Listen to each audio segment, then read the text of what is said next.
Hello everyone, welcome back to my options trading channel, and today we're doing our weekly review. First off, here are the daily snapshots at close.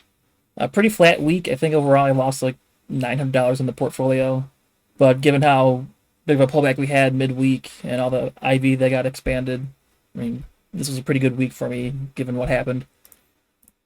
Here's the overall view. As you can see, down $934 for the week. I mean, it is what it is. We just lost our 7-week winning streak. And then for July, we realized $612 of premium so far. This week's trades, as you can see, I really didn't do too many. I did put on the Coke and VST calls that I said in my video on Monday. And even got paid a commission for putting on the VST, so that was actually kind of cool. TME, this was a stock that a couple people in my private trading group pointed out, and I liked the chart, so I picked up a couple of them. It's the only one of these three leaves that are actually down, so that's what you get for parroting. On Wednesday, I saw that I got assigned on 2 of my 7.5 calls for Wish. Was not expecting to see that, and we'll touch base on that a little bit later in this video, because that was just an interesting thing that happened. On Wednesday, in the morning, IV went up. The VIX went up to above $20, so that was pretty cool. My account was down like 2,000 pre-market, and I'm sitting there getting all giddy, getting all ready to sell new puts, and then I just couldn't be at the computers to take advantage of the situation. I did end up selling some PLTR puts for August 13th, 21 strike, and I think that's going to be mostly relatively easy $900. We'll just see how that plays out over time. And I saw MNMD got beat up again, and I've been watching that for a while, just watching it trade in a range. And I said the next time it's under 325, I'm going to pick up some shares and then just set a solid limit order and see if I can't pick up like a quick couple percent points. Friday, or today, I did set up a zebra position on BABA, so it opened up at 202, and I'm not sure why it shows a 0.0 when you open it up when you're using a combo order. That's just how it goes. I put in a sell to close order to close it at a 6% return, and sure enough, that got filled about 10 minutes after I established the position. It was meant to be a longer term hold, but I got my profit, got in, got out. And hindsight, you can see that BABA continued going up, and I think it closed at 206, so this could have been a $600 gain. But, I set my price target, I got it. I'm not going to complain about making money, Since that got filled, I got a little close happy and decided to go ahead and close down my Zoom call spread. This Zoom call spread actually went in the money this week, and at one point was down like 120% from when I sold it. So that was interesting. Just held on to it. I was still very bearish on Zoom, still am, which is why I never sold the calls to Iron Condor, Nizit, or however you want to say that. So I just let it sit there, wait till I was in the profit, and got out. I think I got 30% of my profit out of this position, so we'll mark that up as a win. And also I saw MNMD went up, and it triggered on my order that I had to set up to sell it. And that was a quick 6% return in a day on MNMD, just swing trading MNMD. That's, pretty cool, actually. And then I may have given up a little extra premium to get out of CAT. The spread was 42 to 52, I think it was. I got filled at 45.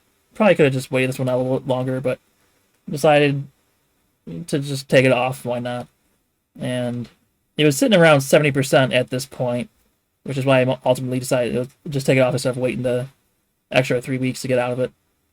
Now the realized total here, 663. Actually, I take that back. Add $80 to this, because I actually made $80 off this assigned call here. So add $80 to that. So what would it be, 720 or 730, whatever that is. This is just a view of those combo orders expanded. So this Wish call that you saw me get assigned, if you click that plus icon, it shows that I sold 200 shares at 750.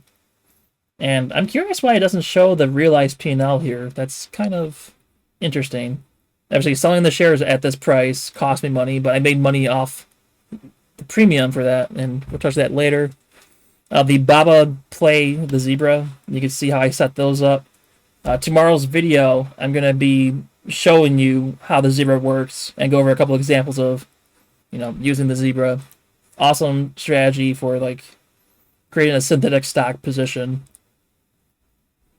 Here's the Zoom call. Current positions here. The only thing that really sticks out to me that might be worth mentioning is my Baba 212 put. This guy was at one point, well, you can see it made back a lot of money today.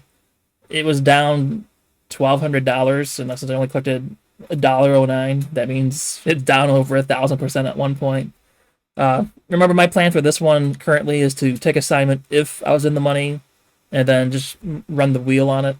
We'll see if that stays that way, but we have one more week before that's done, and we'll just see what happens. In the 065 put, normally I would say you should be closing these puts, but I just hate that has 5-cent increments for bids for option chains. I'll just let this one expire, and if I get my hand caught in the cookie jar, then I'll just take the shares and wheel those as well. Looking around here, here's that PLTR put you saw me put on. It's already at 30%. Oh, that's pretty nice. It still has a lot of time left, so an entire month left. You might actually see me close that next week. Yeah, here's the KO call that I put in my video. It's barely up. I mean, up is still up. Here's VST, that's also up 7%. Somebody in one of my other videos asked it'd be cool to see like a log of how margin maintenance changes as price moves for the stock. And so I was tracking it for my CAT 185 put that I actually just closed, which is why I'm putting this up now. And I thought the margin would change a little bit more than it did throughout the life of this contract. Typically, if you see the price go against you or VIX increase, you'll see your margin impact go up because the broker's always reevaluating the risk factor. And if the stock goes in your favor or VIX goes down when you're short a position, you'll see the margin impact go down a little bit. And that's what you kind of see here. Over here, it was interesting that a couple days, the spread for this position got pretty large, so I put those notes in. And this column is just the price, the last price, or the mid price, or my best estimate of what the price would be if I try to get out of the contract, throughout the life of this contract. And I did just close this guy out for about a 70% return, or a little under 70%, but there's that CAT position. Wish early assignment. So this one was an interesting one. When I saw, I was like, wait, what? Thank you? So as long as, if you remember on 6/18, I had a video where I talked about my wish position I put on here. I bought a bunch of stock at 10.05, and then I sold a deep in the money call against the position. So essentially my goal on this was that the wish stays above 750 and the shares get called away. So it's a buy right strategy. And somebody decided to exercise their options, and I got assigned on that. Another thing to note is I only got assigned on 2 of them, and I had 10. And that's because when someone exercises their assignments, those are sent out and randomly assigned to people that have the other end. So I just happened to get 2 of those assigned to me. Maybe the guy closed out 100, and I just got 2 of those. And I wanted to look through how this worked for my position. If I didn't own the shares, this would have been a like a $450 loss, I think. Because I would have had to buy shares at $12 and sold them at $7.50. So that's $450 per contract, so $900 loss if I didn't already own the shares. But because this was a covered call position, that's not an issue for me. So whoever exercised this, just let me get out a week early out of those 2 contracts. It's, pretty cool. I'm not sure why they would exercise it with a week left to go.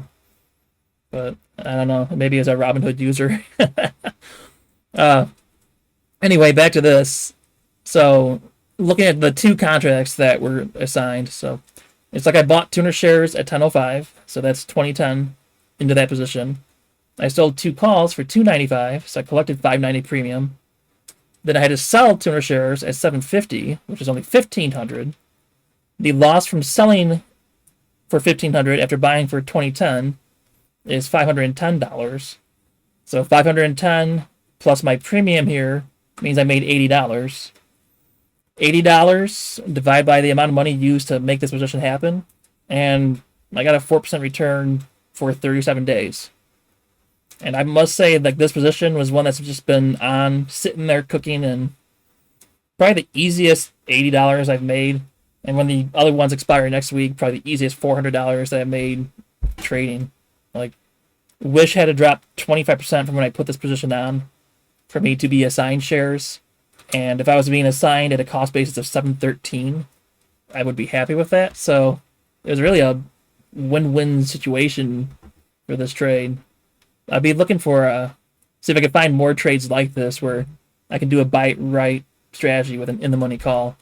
Because literally you're just collecting the time value unless the stock goes drastically against you.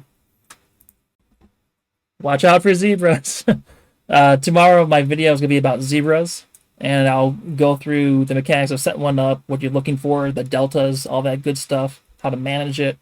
And then I'll go through a couple of examples of actually literally putting it down in Thinkorswim so you can see what it looks like. And then I hope you guys all had a good week too. Leave a comment, let me know how you guys did, and see you guys tomorrow.